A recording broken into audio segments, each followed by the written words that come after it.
And let me welcome you guys to the Bridge Quiz. This is the quiz for April 21st, 2021. This month of April, we're going through ranges. So last week we were on the 6 to 10 range. Here we're in kind of the meat and potatoes of both sides of the bridge table. Last week when we were doing 6 to 10 points, we were mainly dealing with responder and sometimes we were overcalling. Here we are going to be doing a lot of bidding from our side for sure. And it's going to depend on which side of the table we are on to determine kind of what we're going to be showing and what type of hand we have. And let's take a quick peek at this particular range from both sides of the table. So let's look at the opener first. And this is going to be a nice chart for you guys in the future to just kind of take a look at as far as opener's perspective with this range of points. Starting with 11, opener might not open these hands. In fact, if we take all the 11-point hands that exist, you would say the opener probably is opening less than half of those hands, right? There are reasons to open, and we'll get into that as we get deeper into this discussion. But here, we may not even be opening hands that have 11, but if we do, our job is going to be to show a minimum in whatever way possible we have. And that's the same for about the first 3 points in this range. 12-point hands, we always open. I don't care what shape you're looking at ever.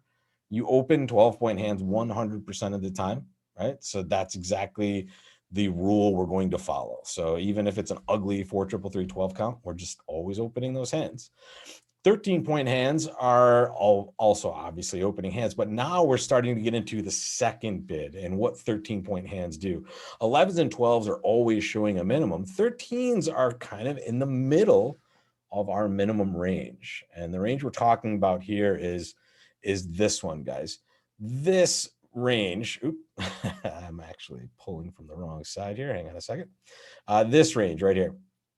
This 12 to 14 range, really. We include 11s, but really most of the time that is our minimum-ish range. 13 just happens to be in the middle of that range. So while we're still going to show minimums with these sorts of hands, we are now in the spot where if partner takes another bid, meaning if they invite us to bid a game, 13s are going to be on the edge usually. Some of them we're going to accept invitations with, some of them we won't. 14s are the absolute tip top of that minimum range of 12 to 14. So those will open the bidding. They will still show minimums if given the opportunity, but when invited to game, they will accept always.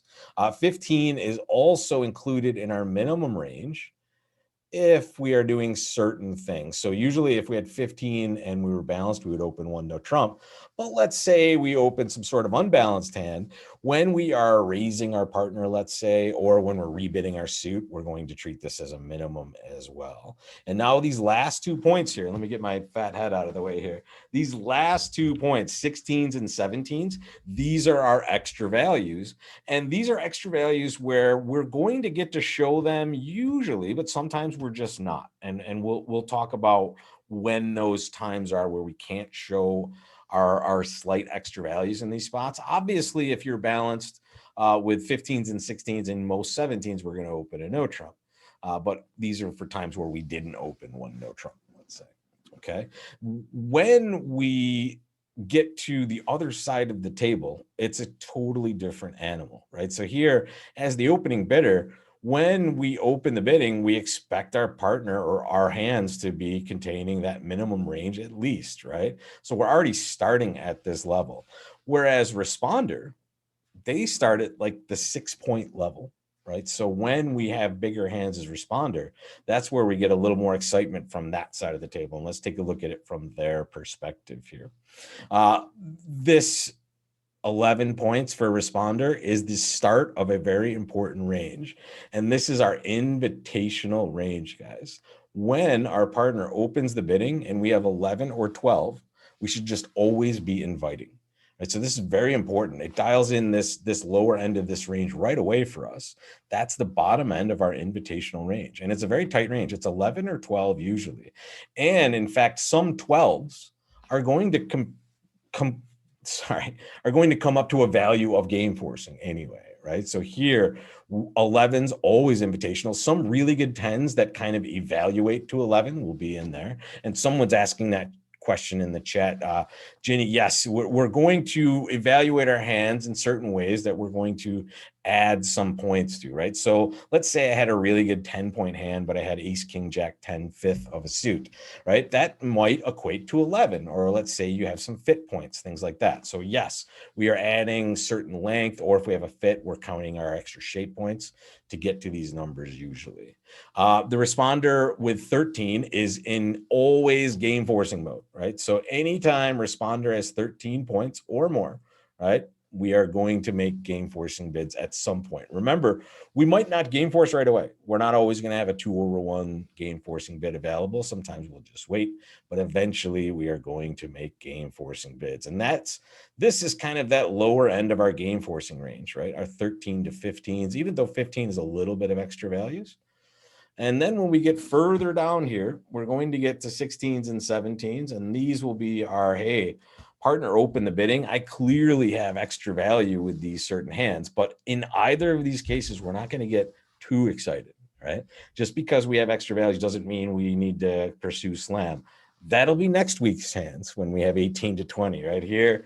This is our response range, and here we can't possibly know with any of these hands if we would potentially be able to play a slam. However, the higher we get in this range, the more likely that becomes. All right. How we doing so far? I know I talked for way more than usual without giving you guys a hand, but I think these are good charts to kind of just give you a range of kind of actions and the normal range of things. Now, this is all, the lines bleed between these ranges, right? As we talked about, 12s can sometimes certainly get to 13 to get to that game forcing bid, whereas some 10s might get to 11s and things like that. All right, so let's jump in and let's take a look at a hand here. So we're going to look at 11-point hands, but we're going to look at them from both perspectives, right? So the first two hands, we're going to look from opener's perspective, and this is a very simple one, guys. We are going to ask you what you're going to open with these hands. So on this hand number one, you are the dealer up here, and we're just waiting for you to decide what to do with this hand.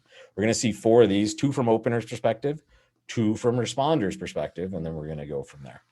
All right, so make your call with number 1. It's a nice warm-up problem, right? Our low value hand starting with.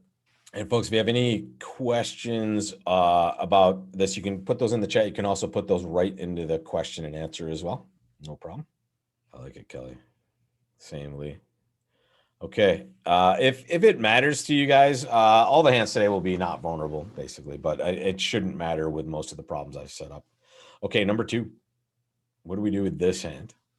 Same exact position, right? The auction is the same for this hand as it is for number 1, right? We are deciding what to do with this hand. That's our auction. Make your choice. I'll ask Betty. Yeah, just a quick, I know we don't have a massive class today, but just a quick, I know we have US and Canada. Do we have any other countries attending live? A lot of people watch these on the replays, so we do have quite an international contingent, but a lot of people can't be live. Okay, so that's the opening bidder. We had 2 choices here, and we'll come back to those. Let's take a look at what we do with certain 11-point hands as responder. So, boom, our auction now on the right-hand side is going to be starting with our partner opening 1 diamond. Right-hand opponent's going to pass, and now it's going to be our choice. All right, so make your call with hand number 3. 1 diamond pass to you. Now maybe a little tougher problems. Responder is probably always a tougher position, to be honest. Lee, very nice job. This is a very tough one. Not too many people are supposed to get this right. Let's put it that way. And this is in here for a really specific reason, because I have to be honest, quite a few of you are making the incorrect bid, but you think it's correct. And that is because we do not play the forcing no trump over a minor suit opening.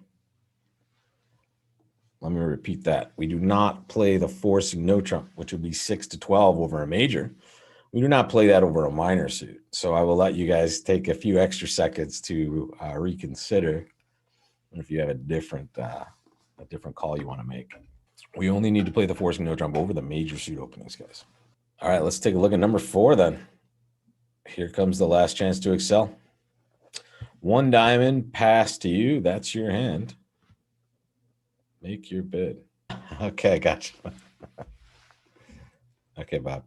Well, you guys can make whatever bid you want based on your system, right? So if you have some sort of conventional way to handle any of these hands, you can feel free to put that in there and just note that that's what it is, like Mark and Betty just did. Good.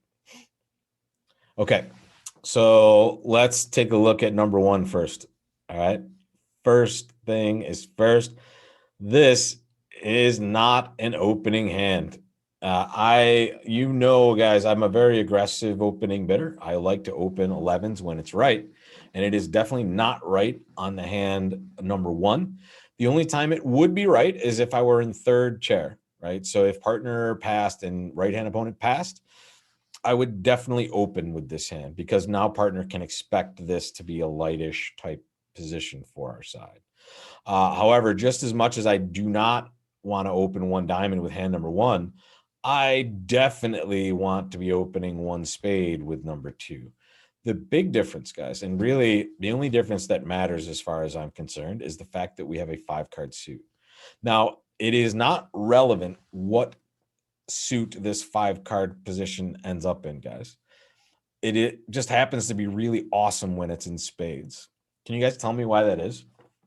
Why is it important, or at least more of an acceptable spot when we have a 5-card major as opposed to a minor? Yeah, very good.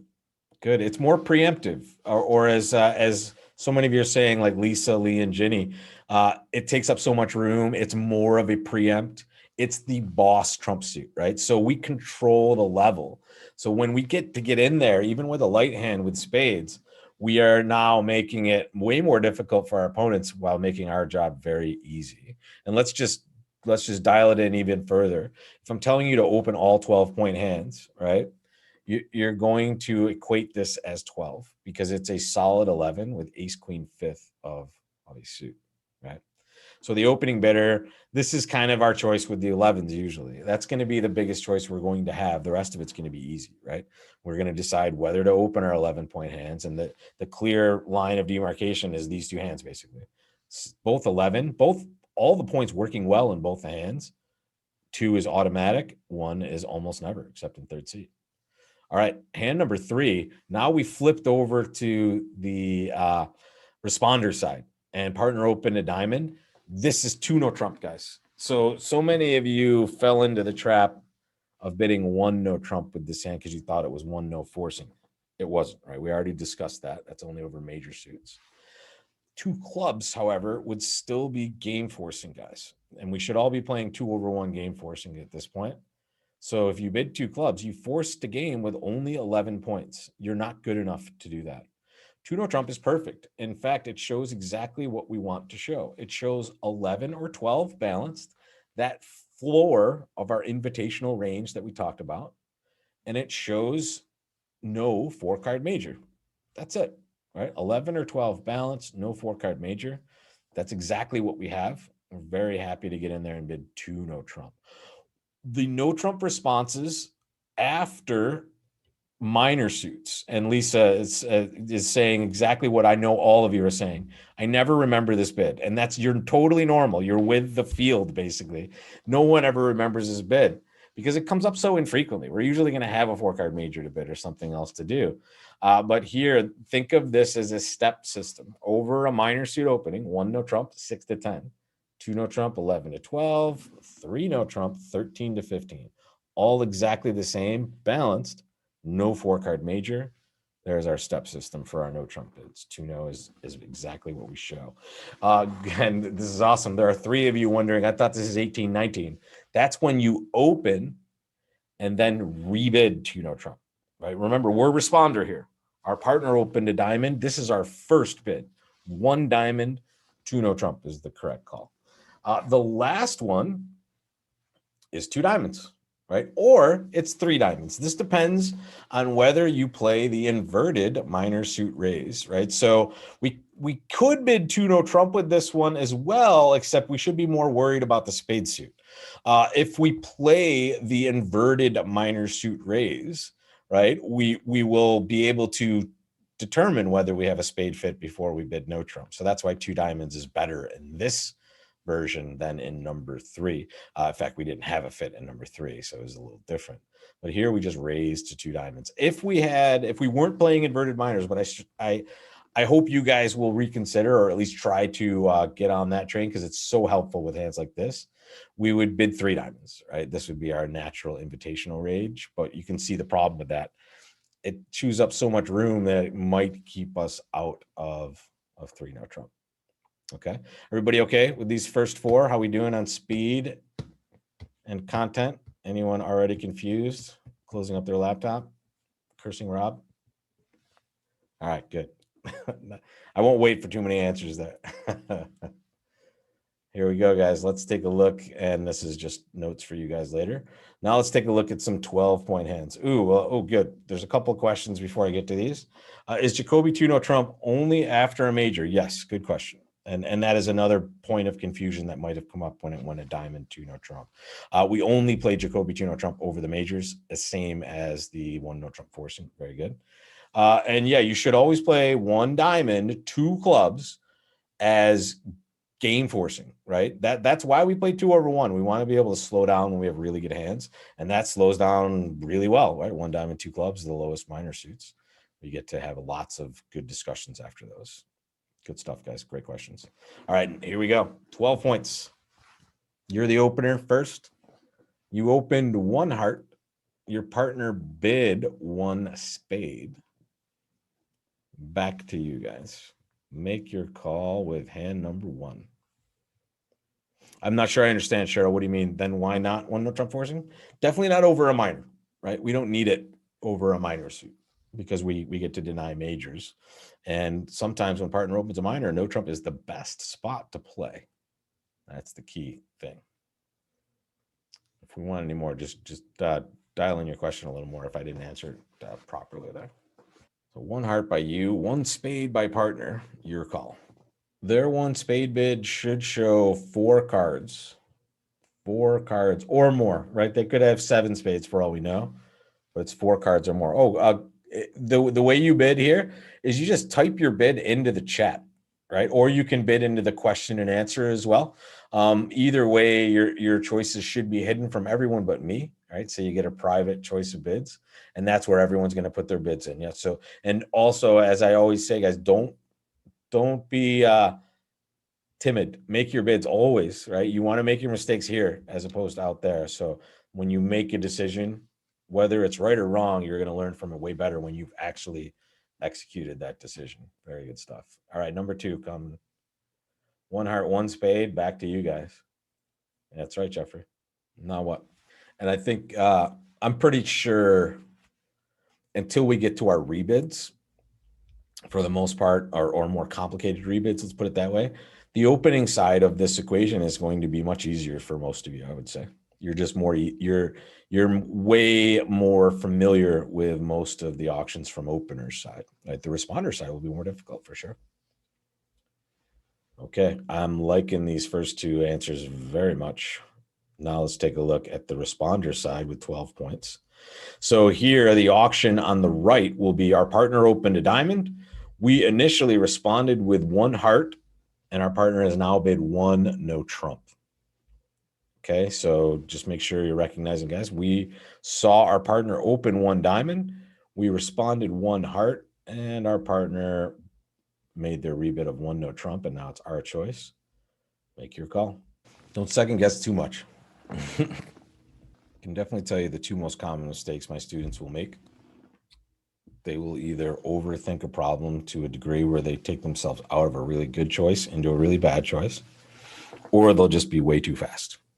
Those are the 2, and both the happy medium is the best, right? Try to make a confirmed decision, but take a few moments to think about the alternatives, but try not to be too coercive with yourself.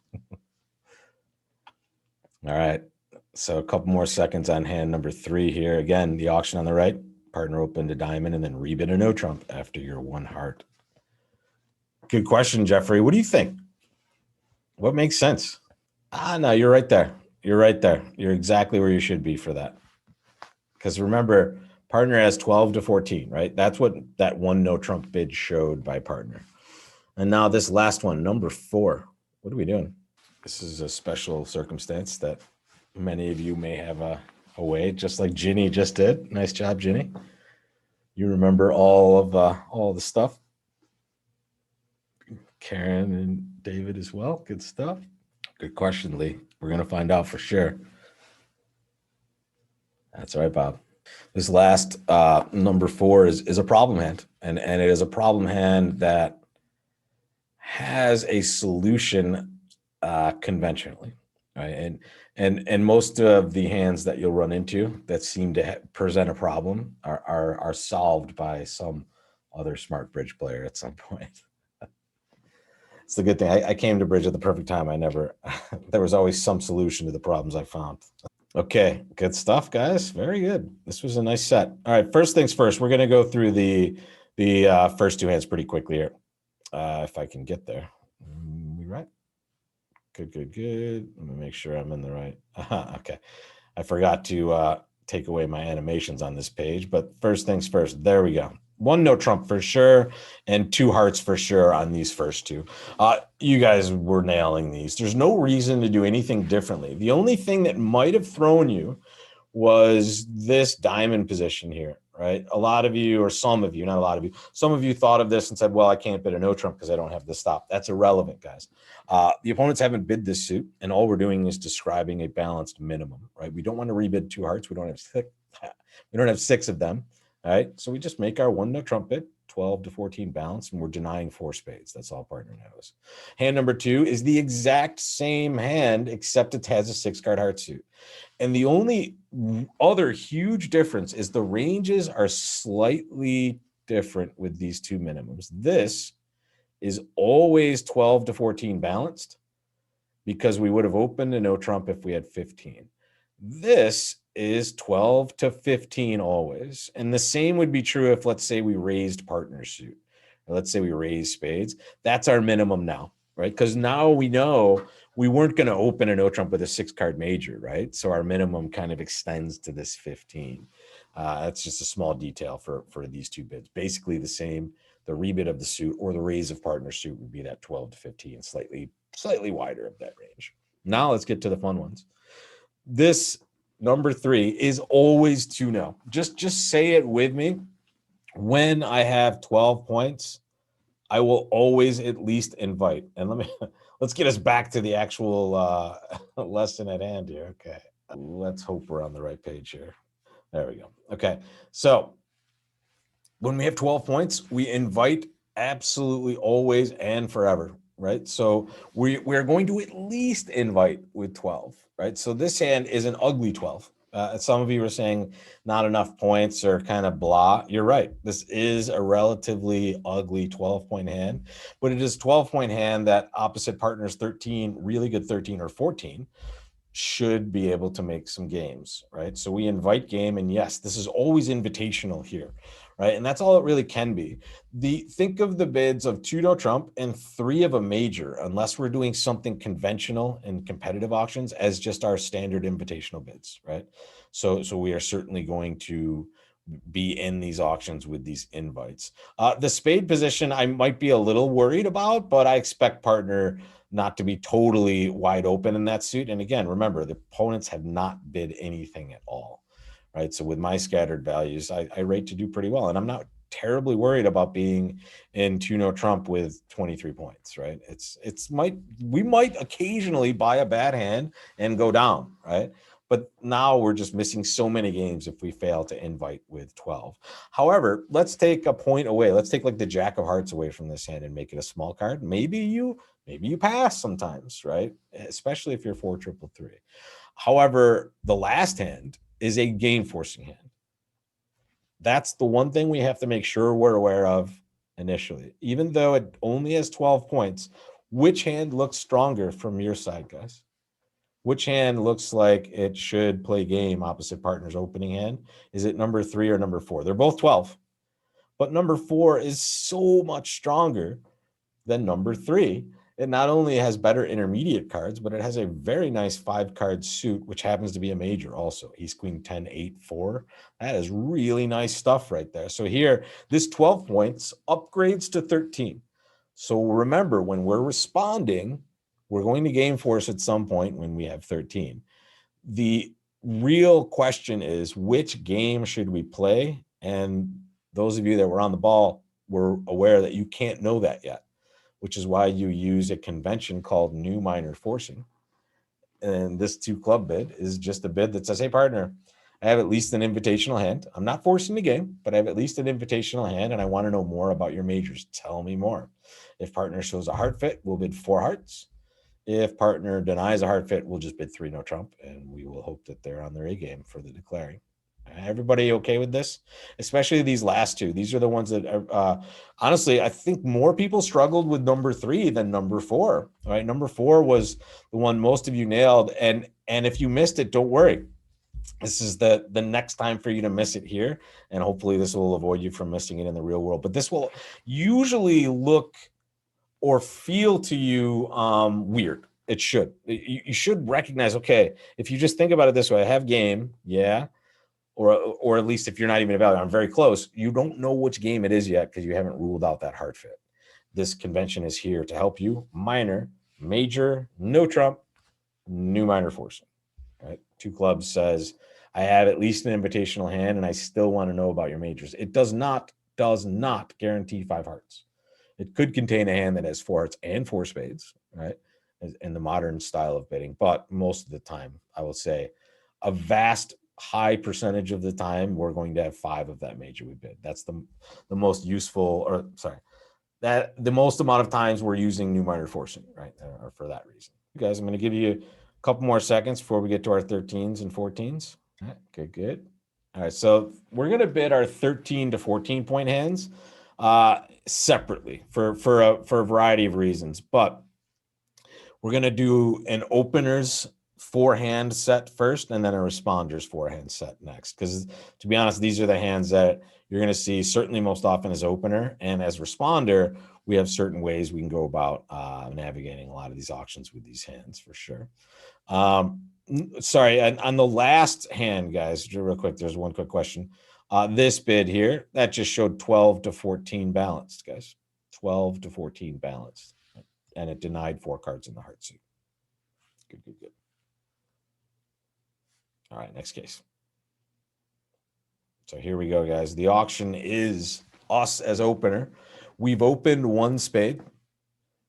Our partner has responded 1 no trump, which we play as forcing or semi-forcing, you can say. We bid 2 diamonds, and they now bid 2 no trump. Now, let me answer any of your questions here. This auction will, well, let me ask you guys, what is these 2 bids together from partner, what is this showing? What is this auction suggesting from partner's side of the table? What should we expect them to have over there? Very nice. Jenny K. Remember, they're responder, right? Good. They definitely do not have 3 spades. We know that for sure. Mark B, right on it. Very nice. Jenny K also right on it. Yep. All right, so that 2-no is straight up invitational, right? It is that invitational range, which we've already talked about. That's that 11 or 12. It could also contain some really strong 10s, right? But it is that invitational range, right? So it is 11 or 12. They definitely do not have 3 spades, right? They would have jumped to 3 spades if they had this invitational hand with that. So that's what partner is asking, right? So now we're the opening bidder facing an invitational call, and we're going to have 13 or 14 points. Let's take a look.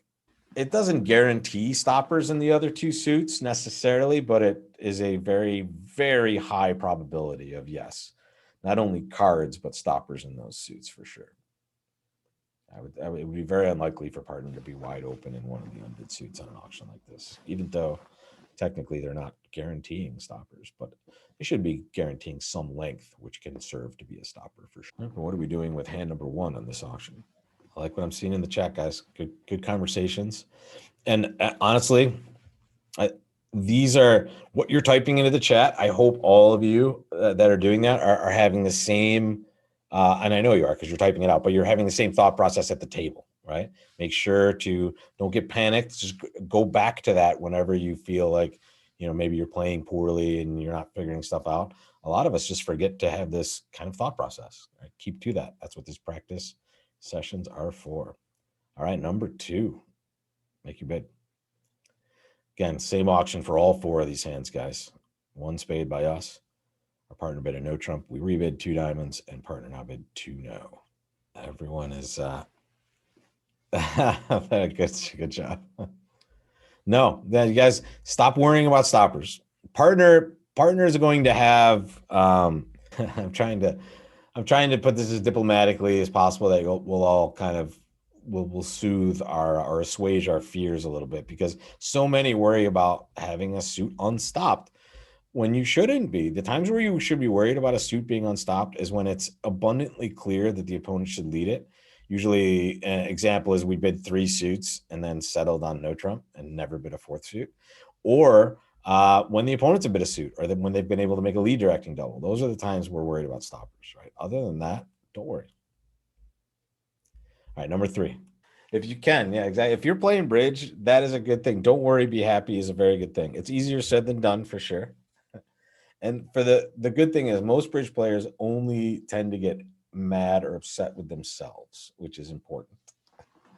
You should always be good to your partner and the director.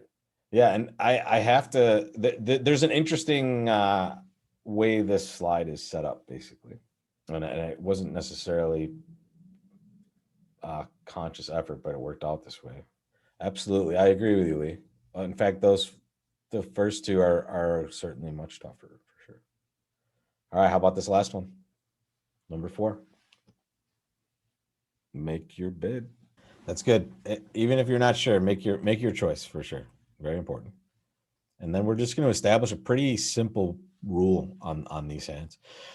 These hands are set up from, in my opinion, most marginal to least marginal. I have the first hand as a pass, to be honest, even though, as you'll see in what I've wrote, I think this is also very close to accepting an invite. And here's the problem we're looking at on this slide. We're looking at the in-between hands. When partner is inviting opener, we are in between our accept and our decline when we have 13. Okay. So usually it's very simple when we're dealing with balanced hands that don't contain 5-card suits. When we have 13s that are kind of balanced like that, we usually don't accept. Okay. Here though, because we started with a spade, we always are going to have a 5-card suit. And the only reason I have a pass here, and I'm like 49% bid 3 no and 51% pass. So that's how close this is the kind of the honors that don't look like they're working as well for us in this hand. When I get to number 2, it is still not ideal, but it is much better in my opinion. Our spade suit is more likely to run for winners. Our diamond suit is better. And we have queen small of hearts, which isn't necessarily a downside. When these auctions happen, folks, partner usually is looking at some hearts, right? This is usually a very common spot. Again, not worried about clubs or hearts on either of these 2. I'm just worried about my range. And the hand on the left just doesn't look as good as the hand on the right. But to be honest, in let's say like a team event, I would always bid 3 no with the hand on the left. Okay, so here that's what we're looking at. 13s with 5-card suits are very hard to decline invitations with. I tried to construct a hand that was close to that, and I think 1 is very close to, hey, I'm okay not playing game with this hand. I see problems in no trump. These other 2 are 14 points, guys. We're going to game. When we show any sort of minimum. Now, recognize that this two diamond bid isn't necessarily 12 to 14 or 15. This could, in fact, be 12 to 17. But when partners inviting, right, they have that 11 or 12, the range they're concerned about is that 12 to 14 range that we usually have, right? So here we are accepting with both of these, no question whatsoever. Those of you that were questioning it, make it easy for yourself. Here, that 14, and it says this on the chart, this is the top of our minimum range. So when partner invites and we have 14, we go, okay? It's just like, let's say when partner invites and we've opened one no trump, right? If we have 17, we go. When we have 16, we're wondering. With 15, we're not going. So if you look at this, if I add the 12 points here, with 14, we go. With 13, now we're deciding, right? Between 1 and 2, clearly number 2, we're going. With number 1, we might not. And with 12, we never go. Okay, that makes sense, everybody. Give me some chat if you need a couple extra seconds or any questions with this. I mean, Ginny, like I said, I would, and I'll show you in the comments here. It's very close to accepting with number 1. And honestly, I wouldn't argue with people that bid 3 no trump with this hand. You might be discounting the heart and the club position, which you probably should a little bit. But again, partner could just have the right cards in those suits. My partner could certainly have a 5-card heart suit or a 5-card club suit that could be taking a lot of tricks and no trump. So again, it's very difficult. The thing that made this auction the most difficult was the fact that we had to have a 5-card suit in it. If I take this away, right? If I give us an auction that's reasonable and then I just kind of balance this hand out a little bit, now it is absolutely clear, okay? Absolutely clear that we pass. Yeah, and it's okay. If you would take the chance with number 1, it just means you're a little aggressive. That's okay, guys. That is okay. The reason these are in here are to show you kind of the 1 is the closest to a pass, even though it's probably, it's very close to 3-0, whereas the other ones are clear 3-0s, getting more clear as we go. I like number 4 just because on hands like this, I love maybe avoiding a spade lead, even though I'm not worried about it because I have length. I love avoiding spade leads because the opponents are going to fear to set this up. Maybe we get to set up partner suit. So everything looks really good with these last 2 for sure. Always accept with your maximum of 14, guys. Okay, let's dance. Let's see this 13-14 as responder. And let's see the auction. Here, partner opened a heart. We responded 1 spade. And then partner rebid 2 diamonds. All right, so once again, partner opened a heart. We bid a spade. Partner rebid 2 diamonds. And we are making our call as responder with these 13s and 14s. Let's dance. Make your call. There it is, Lee and Mark. And don't worry, guys. Take your time on these, especially, again, the responders bids are going to be more difficult than the openers bids always. And I mean, at least in my experience, just more stuff to happen. Maybe none of the above. Yeah, David, very nice. There you go, Kelly. One level up, but close enough. Okay, here comes number 2. Number 2. Yeah, no worries in that. I knew what you meant. I knew what you meant. And just for those New Yorkers up there, I'm going to continue, not New York, for all of you, I'm continuing to teach these classes throughout the summer.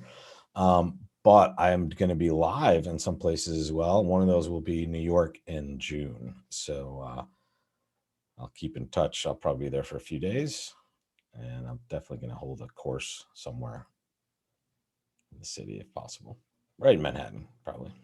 I think the Cavendish Bridge Club is either opening in May or going to be open around that time. We'll keep it socially distanced, but not sure about the exact dates, but I will, as soon as I figure it out, I will let all of you know for sure. Okay. Number 3. Number 3 coming. Yeah, that's right, Lee. And yeah, this is. And Ellen, that's good. We're going to get to it. And take a look at number 4. Now what? The hands are getting sexier as we go forward. We're getting the bigger values on each of these. Yeah, that's right, Ellen, for that one for sure. Ron, I love everything except for the 4th one. Actually, 2nd and 4th. 2nd and 4th. There you go, Lee. Exactly. Mark B as well. Karen, very nice. So the last slide had a theme. The last slide was our kind of marginal to passes for our invitational responses as opener to our really good ones. This one is about bookending fourth suit forcing. And that is what we wanted to do with number 1. And the last hand we saw, number 4. Here is the issue we see with this range as responder.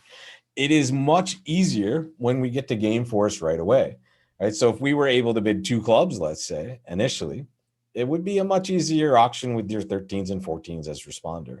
The times where everyone gets into trouble with this number of values, this 13 and 14 points as responder, is this time, right? When we get to a point where we know we have game, we're just not sure where it is yet. We have not ruled out a spade fit yet. So before we do that, before we commit to game, we have to rule out a spade fit. And the way we do that is just by making the fourth suit forcing bid. 3 clubs is game forcing, right? So now both of us, ourselves and our partner, know that we cannot pass below game. And it just says, hey, partner, tell me about your major suit holding first. And if you don't have that, tell me about your stoppers in this fourth suit, which on this first hand, guys, we should be maybe slightly concerned. This is a time where we might be concerned about clubs. Why is that? Why is this the time that I'm concerned about clubs as opposed to all these other times where I'm telling you forget about it? What's the circumstance that's happening here that makes a club stopper at least more important, especially when we don't have a spade fit? What have we just done for our opponents? Yeah, we've advertised an issue with clubs, right? We bid all 3 suits. So for us to bid no trump here, we should at least have some reliable way to stop that club suit. Very good stuff, guys. Okay, so fourth suit forcing is what we do with hand number 1.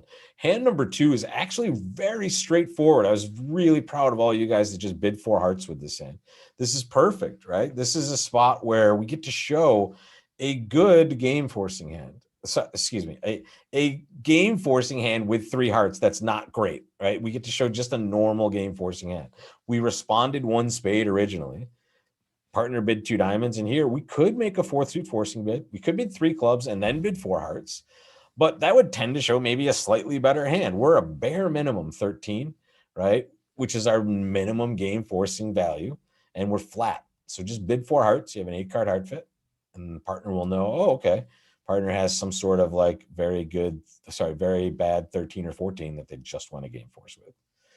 The next one is the same idea without the heart fit, guys. This one is 3 now, right? And now we're not worried about clubs. We have ace, queen, fourth. We also are not worried about missing a spade fit. Partner's already denied 4 spades. So without anything further to discuss and a minimum game force, we get to game, right? Sometimes bridge is easy. Hand 2 and hand 3, bridge is a lot easier. Hand 1 and 4, it's tough even when we remember fourth suit forcing, especially with hand 4. Hand 4 has 2 potential places they might want to play. 4 spades for sure, or maybe 5 or 6 diamonds for all we know, right? This is a very powerful hand. The first thing we have to do is make sure we game force. This is a spot, and the reason this slide is here, folks, it's the most important slide of the day as far as I'm concerned. This is here to just dial in that we cannot go back and bid a suit that's already been bid. If we were to bid 2 hearts, let's say with number 2, or if we were to rebid our spade suit with hand number 1 or number 4, we're showing bad hands, right? Always bad hands.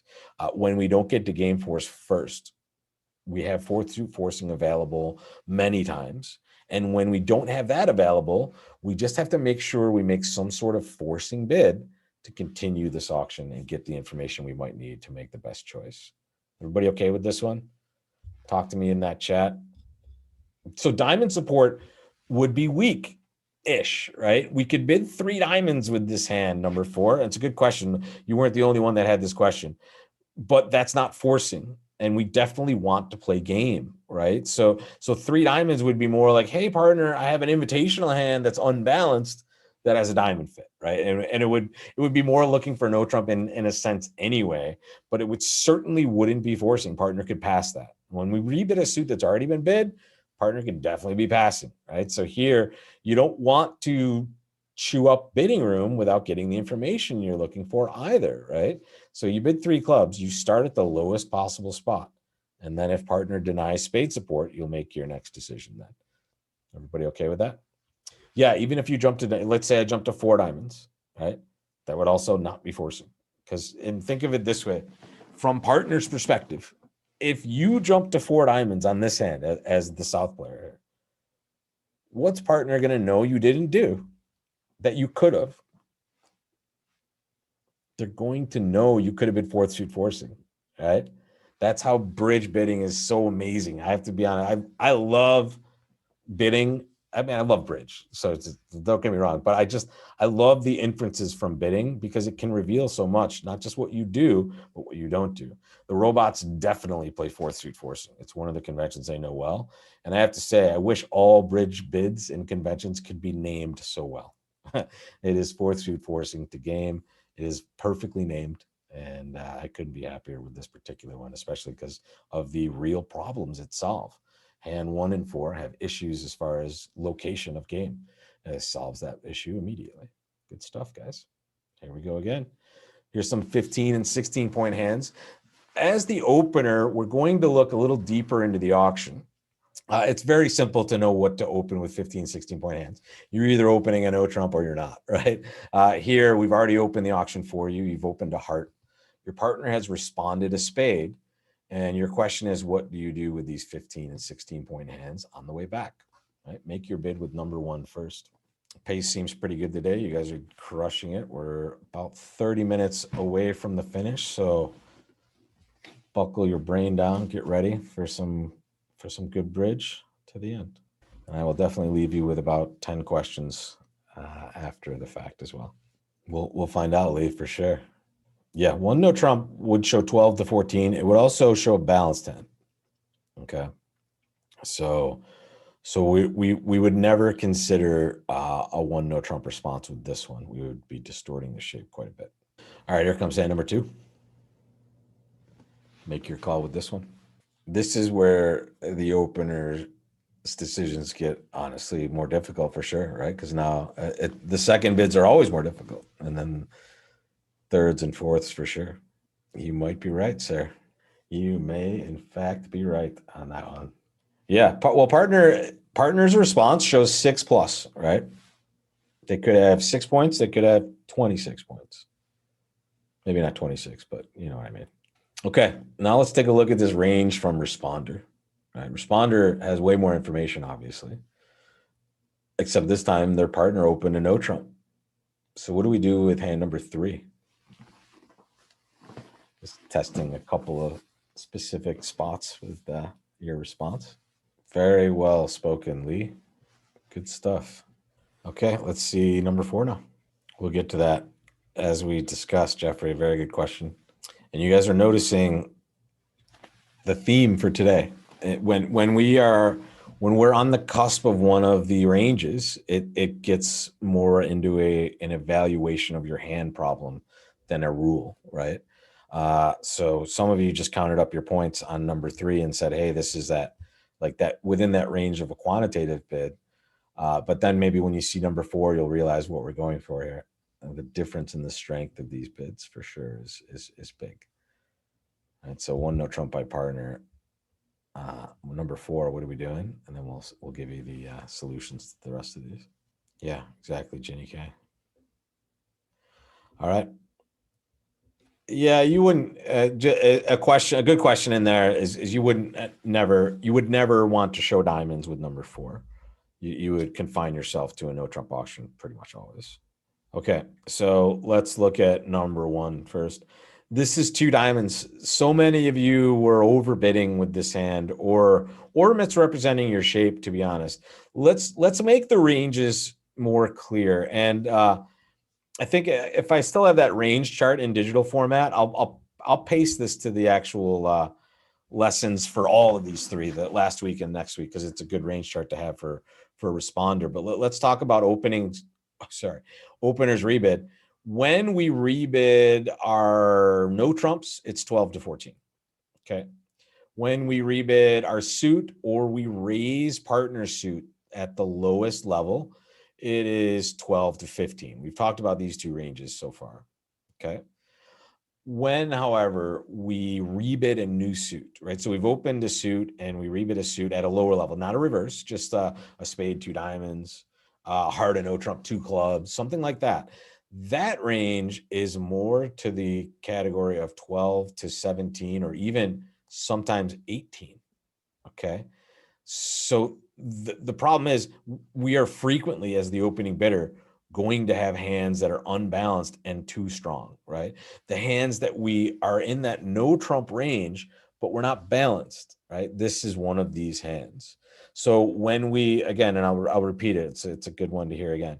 When we rebid a no trump as opener, it's always 12 to 14. And the reason is we would have opened 15 to 17, our one no trump initially with a balanced hand. When we rebid our suit or we raise partner's suit at the lowest level, like a heart, a spade, two hearts, a club, a spade, two spades, that range is 12 to 15. Okay. When we're rebidding a new suit like we are here, the range is wider. We need the flexibility to be able to do this. And the reason is when we rebid three diamonds, guys, we're showing a game forcing jump shift. We're showing like a massive 19 or more points. And when we rebid 2-0, always remember that's 18-19. So while 2-0 isn't right for the shape, some of you tried to fly that in there anyway, you weren't close to the values. So hands like this, we have to go about it by bidding our new suit at the lowest level first. We may in fact show our extra values later. Let's say partner bids two spades, or maybe bids two hearts. Now we can bid 2-0 and just say, hey, partner, I have an unbalanced hand with extra values, right? So we have ways to show this, but it's very important to recognize that those new suit bids absolutely contain these values as far as their range is concerned. Number two was one more of you nailed, right? This is just three spades. We're happy on this one. We actually only have 15 total high card points, it looks like, but we have two doubletons and we certainly have the shorter side, or at least equal length for spades in our hand. So this is by all means a raise. This jump raise of partner suit should show 16 to 18 total points. We're well within that for the value here. Shar and Ben, sorry, I'm not sure. What do you mean? Why not club? Talk to me about that one. I'm not sure I understand that. You can retype that in. Everybody okay with these first two? This was the time where the opener had the harder version on this one pretty much, right? Because it was their second bid. Harder to know what to do when we have another bid stuck in the middle. Ooh, good. Why not four spades? We're not strong enough. And that is because partner could have as few as six. And sometimes, to be honest, on auctions like this, they could have even less with some sort of extra shape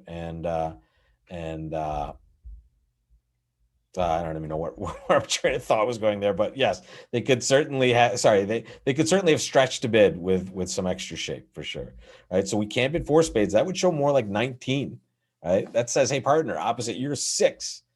I know we have enough for game. We certainly don't have enough for that, right? So three spades is that invitational raise from our side, right? 16 to 18, giving partner the choice on that one. Okay, so now the next two are dealing with the quantitative raise, right? In the quantitative raise spot here, we are looking at partner opening one no trump. And we usually say, hey, when we have 15 or 16, we want to invite partner to bid a slam if they have a maximum. With number 3, we have a serious downgrade. And I just want to tell this to you once again, for those of you that have been in classes with me, when we are 4, 3, 3, 3, we always downgrade our hand. Whatever contract we think we're playing in, no trump, we downgrade. Suits, we downgrade.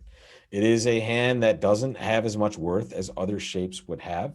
And when we're on the lower end of that kind of 4 no trump bid, there's no reason to make it. Whereas number 4 is the same value, but is a much, much stronger hand. And the reason is it has a very nice source of tricks in it. And all the intermediate cards are stellar, the 10s, the 9s. This is amazing, right? So 4 no trump is the quantitative raise. And it would just say to partner, hey, if you're at the top end of your range, I want you to bid 6. And if you're at the bottom, just pass 4 no trump.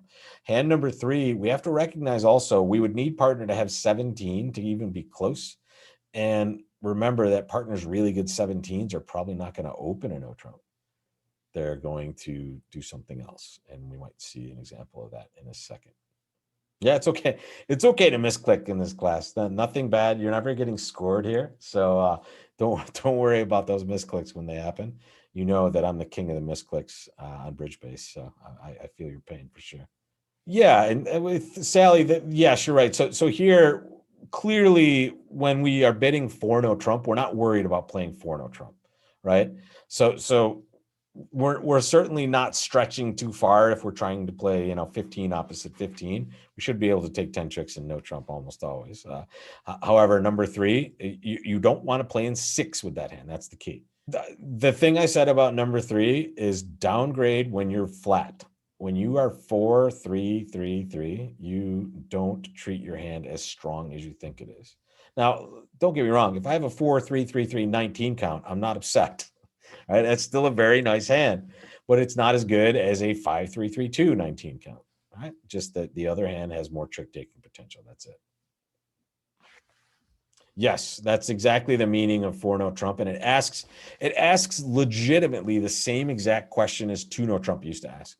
It asks, are you at the high end of your range or not? If you're at the high end, bid 6. If you are at the low end, pass. That is the key to that. Oh, number 2, why not 3 no trump?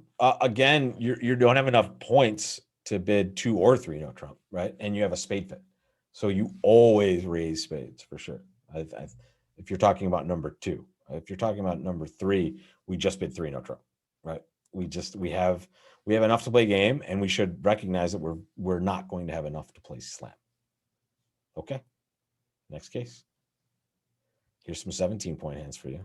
Let's look at it from opener's perspective. Hand number 1, make your bid. And this might be the are you still awake out there question. Are you still with me? Are you still with me? One of my grad school professors in finance, that was he said this literally 1,000 times a session. Are you with me? Are you with me? He must have had a lot of people falling asleep in his class in the past. All right, good. We won't spend too much time on this. Now let's take a look at number 2. Same question. You're the dealer once again. Now make your bid. So before we go on to these hands from responders' perspective, guys, I want to ask you just a general question. What should we be thinking as responder when we have a hand that is of this strength, right? When partner opens the bidding, and let me take the auction away. We don't need to see that just yet. When partner opens the bidding, guys, what are we thinking when we have 17 points? Yeah, you should have 2 things in your mind. You should definitely know you have game, and you should also know that you may, and let me focus this, may have slam. It is certainly not a spot where you can have perfect knowledge of yes or no. It is may, because of the value that you're looking at, right? So just be mindful of where you are. The biggest thing to recognize, and something we still forget pretty frequently as an advancing player, is who we are in the auction. When you're the opener, the 17-point hands are still extra values, but they're not as strong as they are when you're the responder. And here's an auction for you guys. North open 1 heart. South U bid 2 no trump. What was 2 no trump, guys? Another good question for you at this late stage. Yeah, it was Jacoby 2 no trump on this auction. And for those of you that might not be familiar, I will just tell you exactly what it is. This 2 no trump bid shows 13 or more total points, and it shows 4 cards in support of hearts or longer. And the 3 heart response by partner said, hey, partner, I have a balanced hand, and I do not have shortness in my hand, right? So this is a hand that is not a total minimum, right? If they had a completely terrible opening hand, they would have been 4 hearts. So it has some sort of non-minimum that doesn't contain shortness. And now I want you to make your calls, starting with hand number 3. So partner has a balanced non-minimum. It doesn't mean they have extra values, by the way. It just means they don't have the worst opening hand. Let's make a a clear distinction about what we should expect from our partner over there. And so make your call. You're reconsidering, Lee? Very good. Reconsider. If you were going to reconsider, that was the one you wanted for sure. For sure. All right. And now let's look at hand number 4. Remember, well, we'll get to it. Sorry. This is going to be a fun one to talk about for sure. Okay, guys. So let's look at hand number 1 first. Hand number 1 is should have been one of the easier ones of the day, and it proved to be such in the chat. You guys were on it. This is one no trump. Our no trump range is 15 to 17, and this is meeting that range for sure.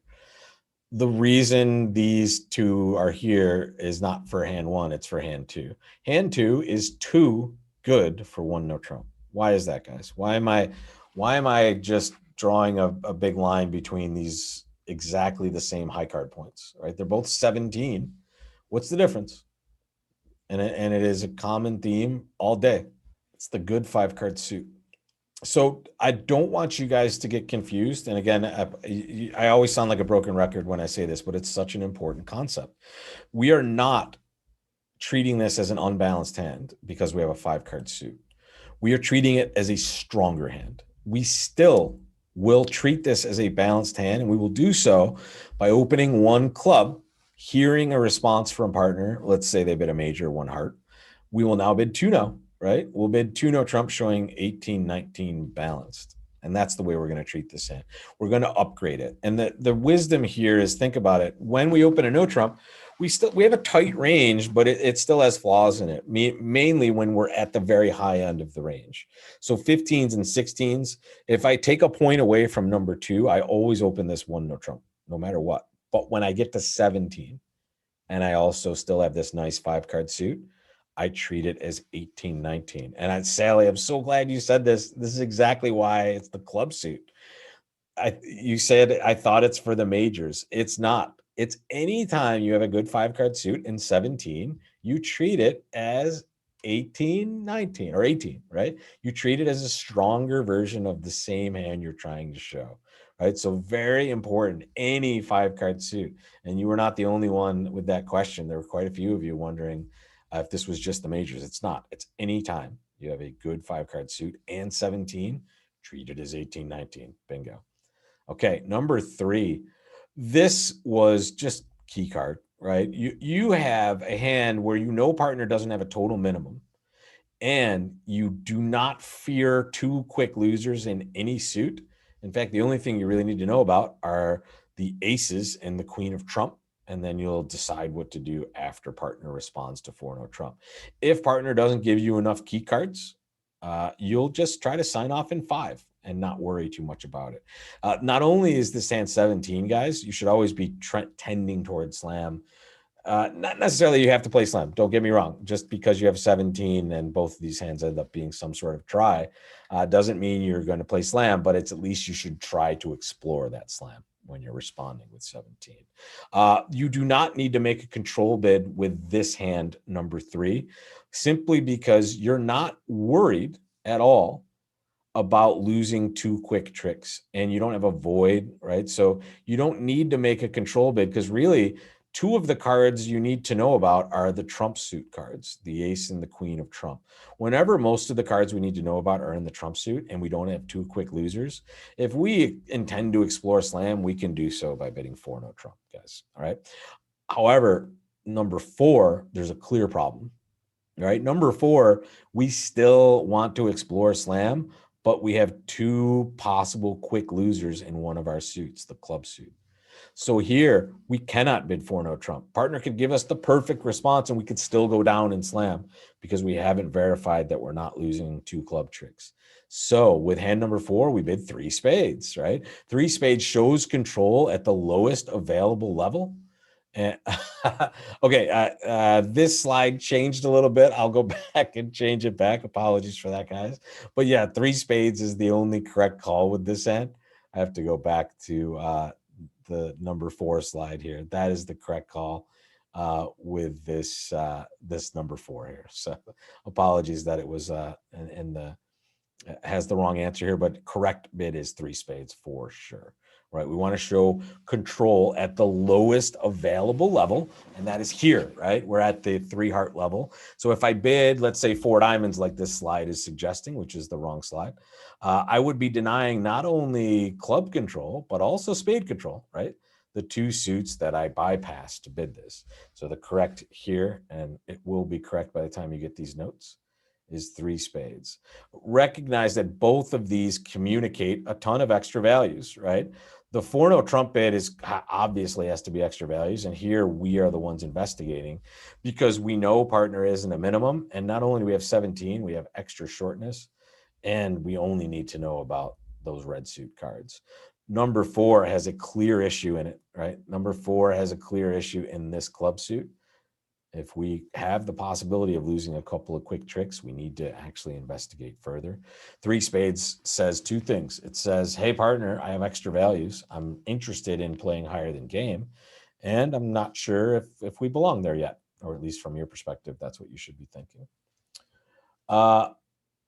Yeah, so Ron, I think we're saying the same thing. On number 2, you definitely bid 1 club first, but then rebid 2 no trump afterwards. Yes. So number 1, we open 1 no trump because we don't have that 5 card suit, right? So when we're 15 to 17 balanced without a 5 card suit, we're just always in 1 no trump. But for the times where we have 17 and a 5 card suit, we just upgrade, right? It's like upgrading a 14-point hand to 1 no trump. We're going to upgrade this to a rebid of 2 no trump.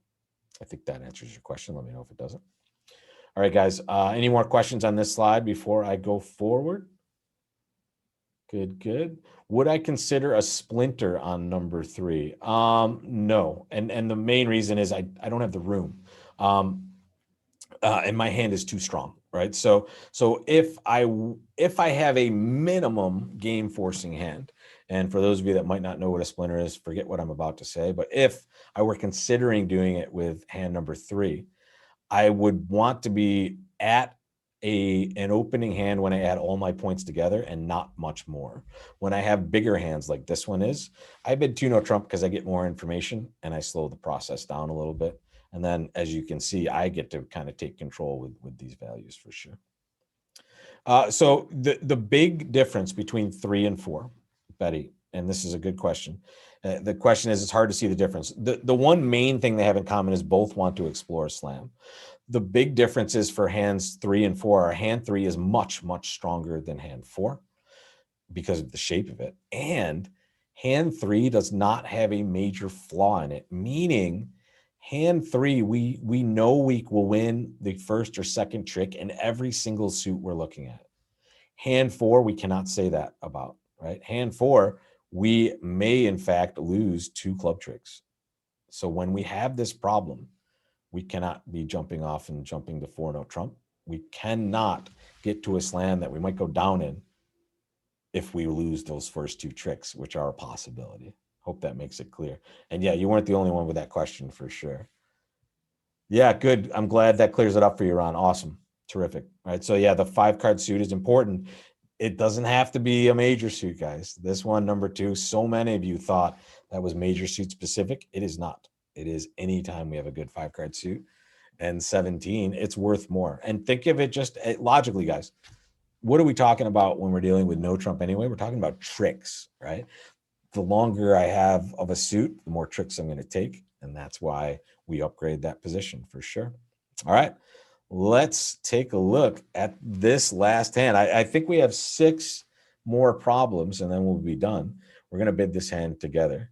And let's start with the very beginning. We're a responder at the end. Partner has opened a diamond. And we have this pretty nice hand here. So make your call, respond to partner. We'll make 6 bids and we'll call it a day. Okay. We're always starting slowly, right? We would love to be able to game force with hands like this immediately. We have no possible way to do that and make a natural call, right? Game forces are not jumps, right? So we start with 1 heart. Boom. We bid a heart. It's unlimited in strength, 6 to infinity, and it is forcing for 1 round. And after we bid a heart, partner bids 1 spade, and it's back to you. Make your call. And remember who you are, right? Who are you on this hand? It will always help you kind of gauge the relative strength of your hand. Right, a 13-point hand as responder is way, way stronger than a 13-point hand as opener, right?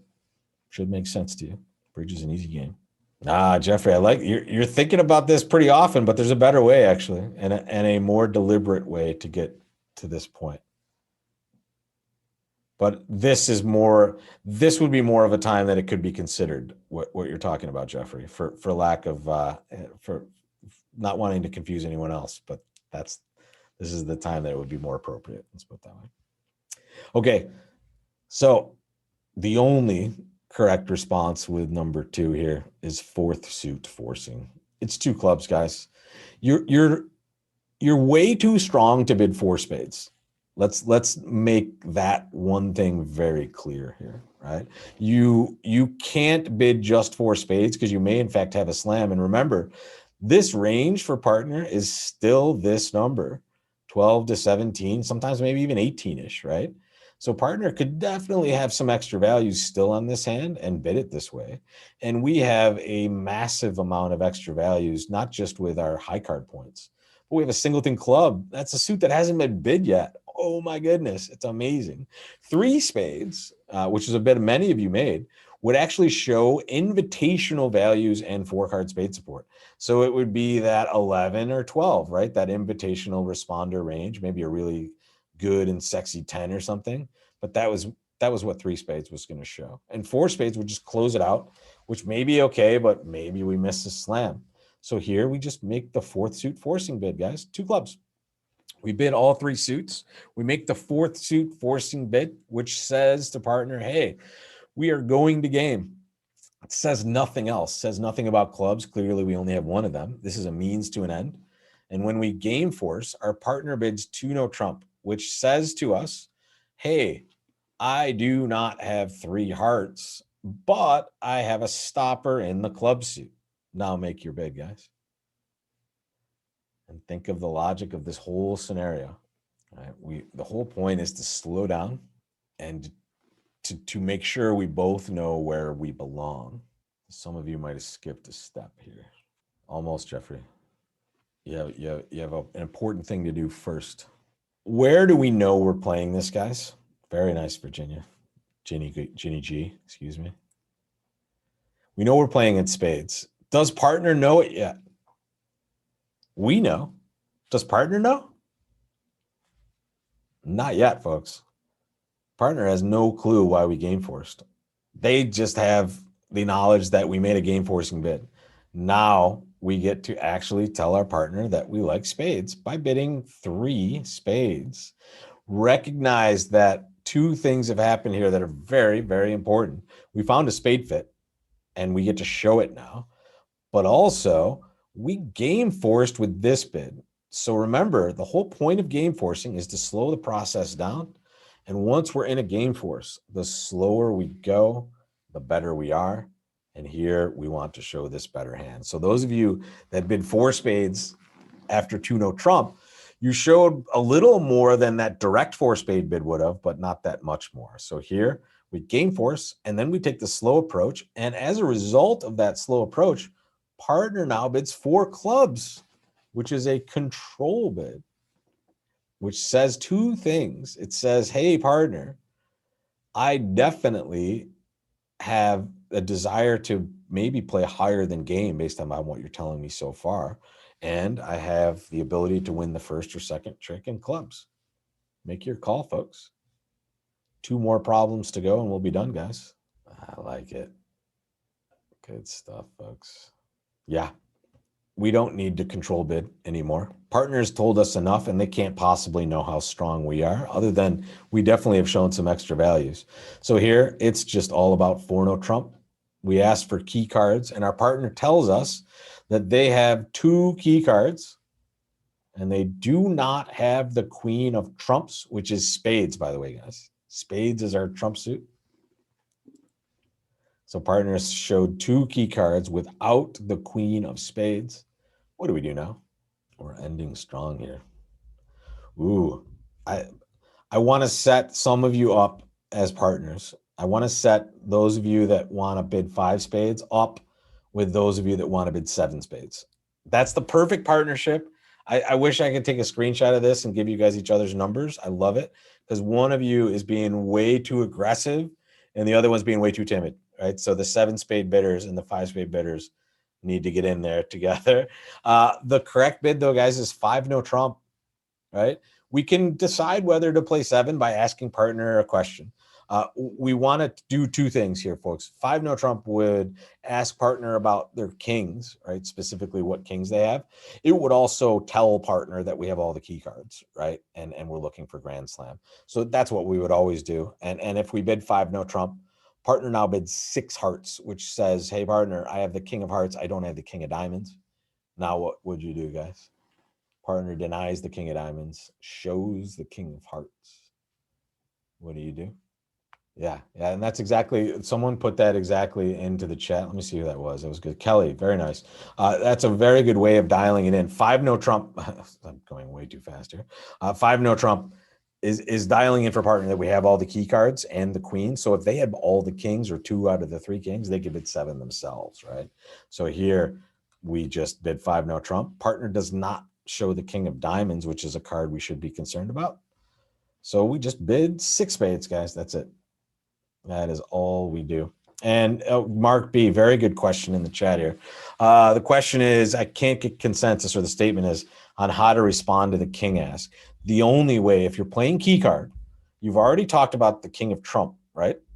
So you should always be playing specific kings in response to 5 no trump, meaning you're going to bid your kings up to the trump suit like you would bid your controls. Okay. And that's it. You're going to bid your kings like you would bid controls. And that's what you do. You show the lowest ranking king. And that's all you're going to do. And remember, 5 no trump, the key thing that we have to understand is that proves to partner, or guarantees to partner, that we have all of those key cards and the queen of trump. All right. We got through almost the entire lesson, guys. We have like 4 problems left at the end. That'll be homework. You guys crushed it today. I'm so proud of all of you. Very nicely done. I will see some of you tomorrow morning for our card play class. We're going to do take the max. I'm going to start a hand for you and drop you off at a spot and see how many tricks you can take. That's going to be on the Shark Bridge platform. So way better live on that. So if you can make that live, it's at 11 o'clock now to give you guys a little more time. But I have a lot of good stuff planned for tomorrow. And then once again, we're going to button this up next week with 18 plus points as opener and responder. So we'll get a lot more bidding in with those very strong hands. And we will start again in May with some fresh new courses for this. Yeah, I'm sorry if your brain hurts, but if it does, you did an amazing job. You grew some pathways and you're way smarter as a result, and hopefully a better bridge player as well. That's the big thing. All right, guys, good stuff. Ooh, good question in here. To respond to 2/1, do you need 13 high card points or 13 total points? Good question. It's 13 total points, Bob. And it's 13 total points because sometimes we're going to have already discovered a fit and we're going to want to add those points in there. So yeah, anything that's 13, like we talked about with 12s. Let's say I have a really good 12, but I have like a 6 card club suit headed by the ace queen. I would clearly be game forcing with hands like that for sure. All right. So that's a very good question. So 13 total points is what we're looking at, but make sure we're talking 13 as a game forcer, right? If we're going to game force as responder, we must have 13 because we know partners opening all their 12s and some of their 11s, right? Very good stuff. All right. I think that's it for the questions.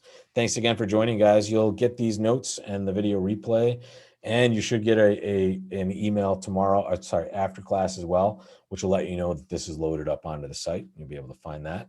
And tomorrow's class, 90 minutes. All the classes are 90 minutes. So 11 to 12:30, that's what you can expect for tomorrow. And I'm trying to do a specific replay. I think I missed one hand last week, but the replay will just literally have me discussing the hands and shouldn't have any dead air, at least if I'm doing it right. Okay, guys, thanks again. And if I don't see you tomorrow, I'll either see you in the game on Saturday or next Wednesday in the last quiz class of April. Take care, guys, and I will see you very soon. Bye-bye.